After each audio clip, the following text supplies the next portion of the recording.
La fondation maintenant. J'ai mis le niveau de difficulté à 10, évidemment. Du béton, il y a du monde qui sont capables de faire ça. Du monde qui sont capables de faire des coffrages, mais la majorité des gens, c'est quelque chose qui est assez complexe. Puis, en plus, c'est pas nécessairement que c'est complexe, c'est que, tu sais, s'il arrive de quoi, c'est le fun d'avoir une garantie pour ça. S'il y a des fissures dans la fondation ou si il y a un panneau de coffrage qui rouvre pendant qu'on coule puis que le béton revole partout. Pour l'avoir vécu, j'ai travaillé dans les piscines plus jeune, là, puis j'ai fait des coulées de béton, puis c'est quelque chose qui est stressant, là, les coulées de béton. Là. Euh, donc moi, je laisserais ça à un professionnel 100% du temps. Dans la soumission, demandez que le matériel et la main-d'œuvre soient inclus, le béton.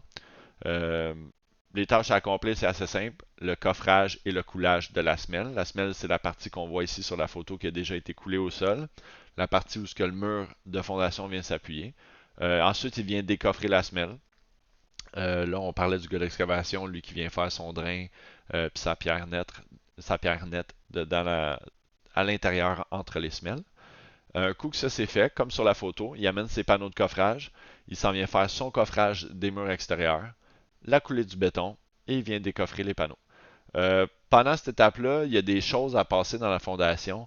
Donc, vérifiez avec votre plombier et électricien les tuyaux qu'on appelle des sleeves à passer dans vos murs de fondation. Des fois, c'est des petits bouts de tuyaux là, qu'il s'en vient mettre dans son coffrage pour passer des fils ou des tuyaux par la suite. Donc, c'est pas mal ça pour la fondation.